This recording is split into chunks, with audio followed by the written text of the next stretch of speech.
ಕನ್ನಡ ಭಾಷೆ ಬಗ್ಗೆ ಅವಹೇಳನಕಾರಿ ಹೇಳಿಕೆಯನ್ನು ನೀಡಬಾರದು. ನಟ ಕಮಲ್ ಹಾಸನ್ಗೆ ಬೆಂಗಳೂರಿನ ಸಿಟಿ ಸಿವಿಲ್ ಕೋರ್ಟ್ ಸೂಚನೆ ಕೊಟ್ಟಿದೆ. ಕನ್ನಡ ಭಾಷಾಶಾಸ್ತ್ರಜ್ಞರ ಶ್ರೇಷ್ಠತೆಯನ್ನು ಪ್ರತಿಪಾದಿಸುವ ಹೇಳಿಕೆಯನ್ನು ನೀಡಬಾರದು. ಟೀಕೆಗಳ ಪೋಸ್ಟ್ ಬರೆಯುವುದು, ಪ್ರಕಟಿಸುವುದಕ್ಕೆ ನಿರ್ಬಂಧವನ್ನು ಹೇರಲಾಗಿದೆ. ಕಮಲ್ ಹಾಸನ್ ಸಮನ್ಸ್ ಜಾರಿ ಮಾಡಿದ ನ್ಯಾಯಾಲಯ ಕಮಲ್ ಹಾಸನ್ ಅವರಿಗೆ ಸಮನ್ಸನ್ನು ಜಾರಿ ಮಾಡಿದ ನ್ಯಾಯಾಲಯ ಆದೇಶ ನೀಡಿ ವಿಚಾರಣೆ ಆಗಸ್ಟ್ 30ಕ್ಕೆ ಮುಂದೂಡಿದೆ ಕೋರ್ಟ್. ಮಹೇಶ್ ಜೋಶಿ ಸಲ್ಲಿಸಿದ ಅರ್ಜಿಯ ವಿಚಾರಣೆಯನ್ನು ನಡೆಸಿ ಈ ಒಂದು ಸೂಚನೆಯನ್ನ ನೀಡಲಾಗಿದೆ. 31ನೇ ಹೆಚ್ಚುವರಿ ಸಿಟಿ ಸಿವಿಲ್ ಸೆಷನ್ಸ್ ನ್ಯಾಯಾಲಯ ಈ ಆದೇಶವನ್ನು ಹೊರಡಿಸಿರುವಂಥದ್ದು. ಮಹೇಶ್ ಜೋಶಿ ಕನ್ನಡ ಸಾಹಿತ್ಯ ಪರಿಷತ್ನ ಅಧ್ಯಕ್ಷರು. ಕಮಲ್ ಹಾಸನ್ ಅವರು ಕೊಟ್ಟಂತ ಸ್ಟೇಟ್ಮೆಂಟ್ ಸಾಕಷ್ಟು ಆಕ್ರೋಶಕ್ಕೆ, ಅಸಮಾಧಾನಕ್ಕೆ ಕಾರಣವಾಗಿತ್ತು. ಅವ್ರು ನಾನು ಕ್ಷಮೆ ಕೇಳಲ್ಲ, ಹಾಗೆ ಹೀಗೆ ಅಂತ ಉದ್ದಟತನದ ಹೇಳಿಕೆಗಳನ್ನು ಕೂಡ ಕೊಟ್ಟಿದ್ರು. ಇದು ಕೋರ್ಟ್ನ ಮೆಟ್ಟಿಲೇರಿತ್ತು. ಇದೀಗ ಕೋರ್ಟ್ ಕೂಡ ಖಡಕ್ ಆಗಿ ಸೂಚನೆಯನ್ನ ಕೊಡಲಾಗಿದೆ. ಆ ರೀತಿಯಾಗಿ ಮಾತಾಡಬಾರದು ಅನ್ನೋದನ್ನು ಕೂಡ ಹೇಳಲಾಗಿದೆ.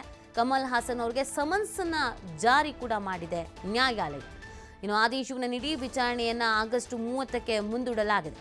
ಕನ್ನಡ ಭಾಷೆ ಬಗ್ಗೆ ಅವಹೇಳನಕಾರಿ ಹೇಳಿಕೆಯನ್ನು ನೀಡೋದಾಗ್ಲಿ, ಬರೆಯೋದಾಗ್ಲಿ ಇದ್ಯಾವುದನ್ನು ಮಾಡಬಾರ್ದು ಅಂತ ನಟ ಕಮಲ್ ಹಾಸನ್ಗೆ ಈ ಒಂದು ಆದೇಶವನ್ನು ಕೋರ್ಟ್ ನೀಡಿರುವಂಥದ್ದು. ಕನ್ನಡ ಭಾಷಾಶಾಸ್ತ್ರಜ್ಞರ ಶ್ರೇಷ್ಠತೆಯನ್ನ ಕಾಪಾಡಿಕೊಳ್ಬೇಕು ಅಂತ ಕೂಡ ಹೇಳಲಾಗಿದೆ. ಟೀಕೆಗಳ ಪೋಸ್ಟು ಬರೆಯೋದು ಯಾವುದನ್ನು ಮಾಡಬಾರ್ದು ಅನ್ನೋದನ್ನ ನ್ಯಾಯಾಲಯ ತಿಳಿಸಿದೆ. ಮಹೇಶ್ ಜೋಶಿ ಕನ್ನಡ ಸಾಹಿತ್ಯ ಪರಿಷತ್ನ ಅಧ್ಯಕ್ಷರು ಅರ್ಜಿಯನ್ನು ಸಲ್ಲಿಕೆ ಮಾಡಿದರು. ಆ ಅರ್ಜಿಯ ವಿಚಾರಣೆಯನ್ನ ನಡೆಸಿ ಈ ಒಂದು ಸೂಚನೆಯನ್ನ ಕೋರ್ಟ್ ಇದೀಗ ಕಮಲ್ ಹಾಸನ್ ಅವರಿಗೆ ನೀಡಿದೆ.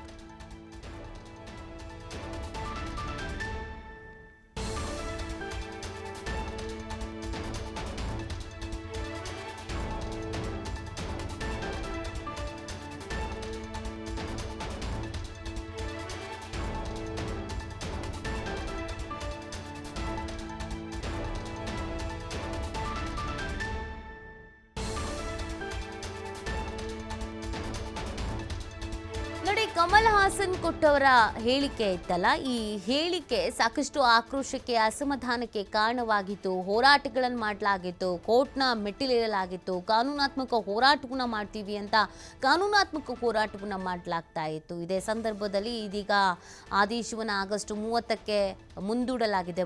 ಇನ್ನೊಂದು ಯಾವುದೇ ಟೀಕೆಗಳನ್ನು ಮಾಡೋದಾಗಿರ್ಬೋದು, ಪೋಸ್ಟ್ಗಳನ್ನು ಹಾಕೋದಾಗಿರ್ಬೋದು, ಹೇಳಿಕೆಗಳನ್ನು ಕೊಡೋದಾಗಿರ್ಬೋದು, ಕನ್ನಡ ಭಾಷೆಯ ವಿರುದ್ಧವಾಗಿ ಅದ್ಯಾವುದನ್ನು ಮಾಡಬಾರದು ಅನ್ನುವಂಥ ನಿರ್ದೇಶನವನ್ನು ಕೋರ್ಟ್ ಕಮಲ್ ಹಾಸನ್ ಅವರಿಗೆ ನೀಡ್ತಾ ಇದೆ.